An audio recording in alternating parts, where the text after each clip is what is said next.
Thank you so much for coming out tonight.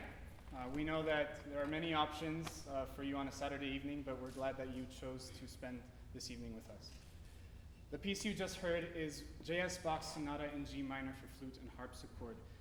Now, there's a lot of dispute about the authenticity of J.S. Bach's authorship of this sonata. There are many musicians who believe that it was actually written by his eldest son, C.P.E. Bach. And the argument that they give is that musically, it's very stylistically different than Bach's more substantial and more well-known sonatas like his B minor or his E minor sonatas. They also think that, there's another school of thought. The other side believes that it was indeed J.S. Bach who composed the sonata.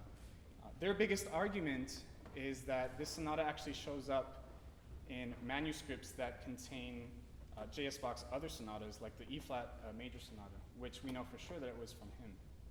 Another argument that those who think that it was from J.S. Bach give is that J.S. Bach liked to write exercises for his kids. And a lot of those exercises, instead of being the usual exercises like etudes and whatnot, they were actually performance pieces like sonatas.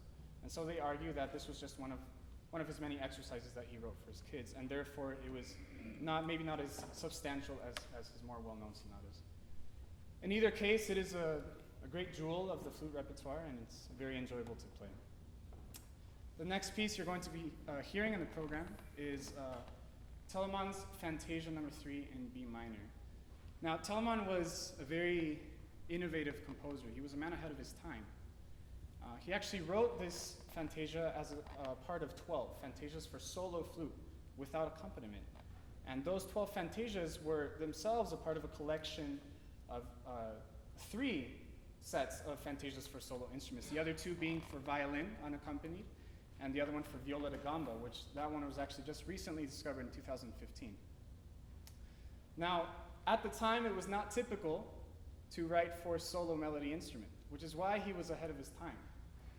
Composers in the Baroque era would usually write for at least the continuo part, which is most often the harpsichord, as you just heard, because that provided the harmonic structure, if you will. It provided substance to the piece. But Telemann was a master of creating harmonic illusion. He was a master of making you think that there was accompaniment under the melody, and he does that using several different techniques.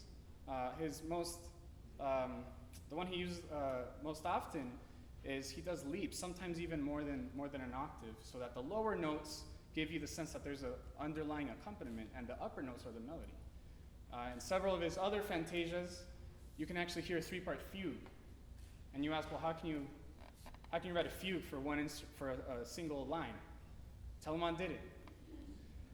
He also uses things like a French overture and a passacaglia, a chaconne.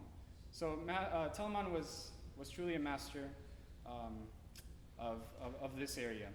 So without further ado, this is Telemann's Fantasia No. 3 in B minor.